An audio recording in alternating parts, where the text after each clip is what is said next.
सूत जी बोले, मुने, जो मनुष्य पापी, दुराचारी, खल तथा काम क्रोध आदि में निरंतर डूबे रहने वाले हैं, वे भी इस पुराण के श्रवण पठन से अवश्य ही सिद्ध हो जाते हैं। इसी विषय में जानकार मुनि इस प्राचीन इतिहास का उदाहरण दिया करते हैं, जिसके श्रवण मात्र से पापों का पूर्णतया नाश हो जाता है। पहले की बात है, कहीं किरातों के नगर में एक ब्राह्मण रहता था, जो ज्ञान में अत्यंत दुर्बल, दरिद्र, रस बेचने वाला तथा वैदिक धर्म से विमुख था। वह स्नान, संध्या आदि कर्मों से भ्रष्ट हो गया था और वैश्यावृत्ति में तत्पर रहता था। उसका नाम था देवराज। वह अपने ऊपर विश्वास करने वाले लोगों को ठगा करता था। उसने ब्राह्मणों, क्षत्रियों, वैश्यों, शूद्रों तथा दूसरों को भी अनेक बहानों से मारकर उनका धन हड़प लिया था, परंतु उस पापी का थोड़ा सा भी धन कभी धर्म के काम में नहीं लगा था। वह वैश्यागामी तथा सब प्रकार से आचार भ्रष्ट था। एक दिन घूमता घामता वह देव योग से प्रतिष्ठान पूर्वक झूसी प्रयाग में जा पहुंचा। वहां उसने एक शिवालय देखा, जहां बहुत से साधु महात्मा एकत्र हुए थे। देवराज उस शिवालय में ठहर गया, किंतु वहां उस ब्राह्मण को ज्वर आ गया। उस ज्वर से उसको बड़ी पीड़ा होने लगी। वहां एक ब्राह्मण देवता शिव पुराण की कथा सुना रहे थे। ज्वर में पड़ा हुआ देवराज ब्राह्मण के मुखारविंद से निकली हुई उस शिव कथा को निरंतर सुनता रहा। एक मास के बाद वह ज्वर से अत्यंत पीड़ित होकर चल बसा। यमराज के दूत आए और उसे पाशों से बांधकर बलपूर्वक यमपुरी में ले गए। इतने में ही शिवलोक से भगवान शिव के पार्षद गण आ गए। उनके गौर अंग कर्पूर के समान उज्ज्वल थे, हाथ त्रिशूल से सुशोभित हो रहे थे। उनके संपूर्ण अंग भस्म से उद्भासित थे और रुद्राक्ष की मालाएं उनके शरीर की शोभा बढ़ा रही थीं। वे सबके सब क्रोध पूर्वक यमपुरी में गए और यमराज के दूतों को मार पीट कर बारम्बार धमका कर उन्होंने देवराज को उनके चंगुल से छुड़ा लिया और अत्यंत अद्भुत विमान पर बैठाकर जब वे शिवदूत कैलाश जाने को उद्धत हुए, उस समय यमपुरी में बड़ा भारी कोलाहल मच गया। उस कोलाहल को सुनकर धर्मराज अपने भवन से बाहर रुद्रों के समान प्रतीत होने वाले उन चारों दूतों को देखकर धर्मज्ञ धर्मराज ने उनका विधि पूर्वक पूजन किया और ज्ञान दृष्टि से देखकर सारा वृतांत जान लिया। उन्होंने भय के कारण भगवान शिव के उन महात्मा दूतों से कोई बात नहीं पूछी, उल्टे उन सब की पूजा एवं प्रार्थना की। तत्पश्चात वे शिवदूत कैलाश को चले गए और वहां पहुंचकर उन्होंने उस ब्राह्मण को दया सागर साम्य शिव के हाथों में दे दिया। शौनक जी ने कहा, महाभाग सूत जी, आप सर्वज्ञ हैं। महामते, आपकी कृपा प्रसाद से मैं बारंबार कृतार्थ हुआ। इस इतिहास को सुनकर मेरा मन अत्यंत आनंद में निमग्न हो रहा है। अतः आप भगवान शिव में प्रेम बढ़ाने वाली शिव संबंधिनी दूसरी कथा को भी कहिए। श्री सूत जी बोले, शौनक सुनो, मैं तुम्हारे सामने गोपनीय कथा वस्तु का भी वर्णन करूंगा, क्योंकि तुम शिव भक्तों में अग्रगण्य तथा वेदाताओं में श्रेष्ठ हो। समुद्र के निकटवर्ती प्रदेश में एक वाशकल नामक ग्राम है, जहाँ वैदिक धर्म से विमुख महापापी द्विज निवास करते हैं। वे सबके सब बड़े दुष्ट हैं। उनका मन दूषित विषय भोगों में ही लगा रहता है। वे ना देवताओं पर विश्वास करते हैं, ना भाग्य पर। वे सभी कुटिल वृत्ति वाले हैं, किसानी करते और भांति भांति के घातक अस्त्र शस्त्र रखते हैं। वे व्यभिचारी और खल हैं। ज्ञान, वैराग्य तथा सद्धर्म का सेवन ही मनुष्य के लिए परम पुरुषार्थ है।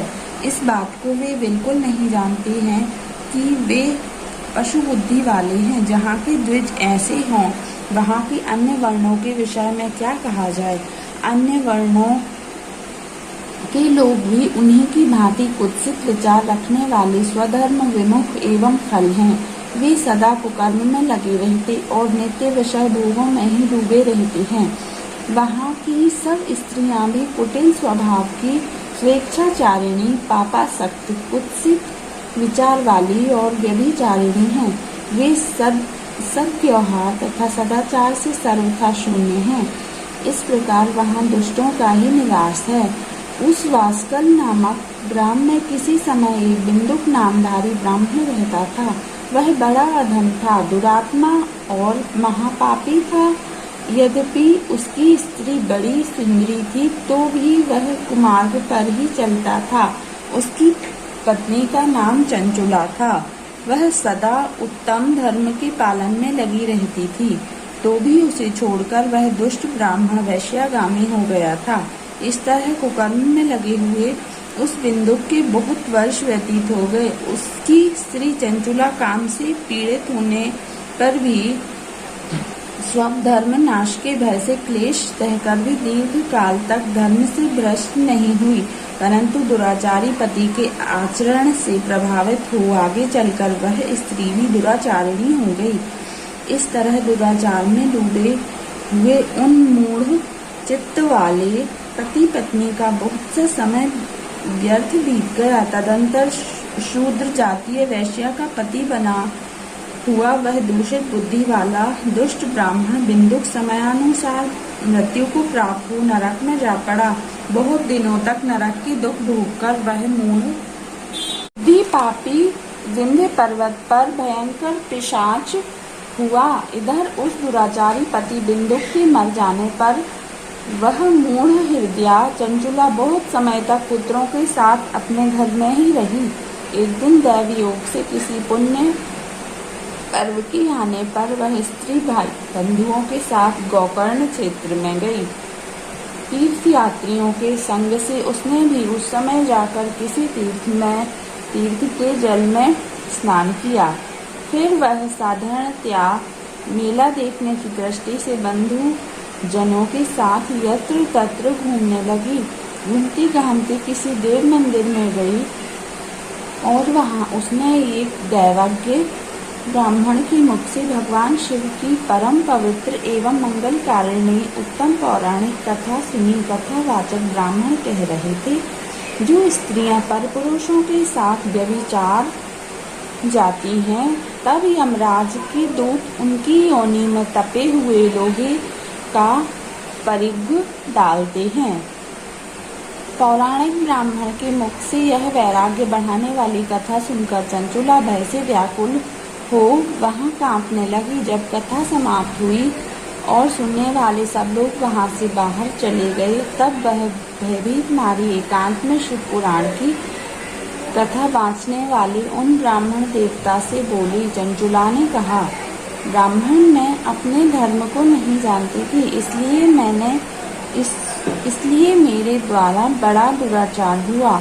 स्वामिन, मेरे ऊपर अनुपम कृपा करके आप मेरा उद्धार कीजिए। आज आपके वैराग्य रस से ओतप्रोत इस प्रवचन को सुनकर मुझे बड़ा भय लग रहा है। मैं कांप उठी हूँ और मुझे इस संसार से वैराग्य हो गया है। मुझ मूढ़ चित्त वाली पापिनी को धिक्कार है। मैं सर्वथा निंदा के योग्य हूँ, कुत्सित विषयों में फंसी हुई हूँ और अपने धर्म से विमुख हो गई हूँ। हाय, ना जाने किस किस घोर कष्टदायक दुर्गति में मुझे पड़ना पड़ेगा और वहाँ कौन बुद्धिमान पुरुष कुमार्ग में मन लगाने वाली मुझ पापिनी का साथ देगा।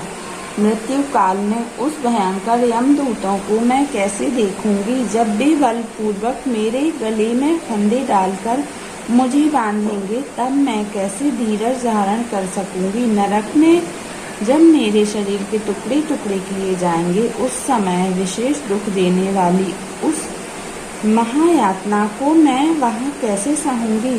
हाय, मैं मारी गई, मैं जल गई, मेरा हृदय विदीर्ण हो गया और मैं सब प्रकार से नष्ट हो गई, क्योंकि मैं हर तरह से पाप में डूबी रही हूँ। ब्राह्मण, आप ही मेरे गुरु, आप ही माता और आप ही पिता हैं। आपकी शरण में आई हुई मुझ दीन अबला का आप ही उद्धार कीजिए। सूत जी कहते हैं, शौनक, इस प्रकार खेद और वैराग्य से युक्त हुई चंचुला ब्राह्मण देवता के दोनों चरणों में गिर पड़ी। तब उन बुद्धिमान ब्राह्मण ने कृपा पूर्वक उसे उठाया और इस प्रकार कहा।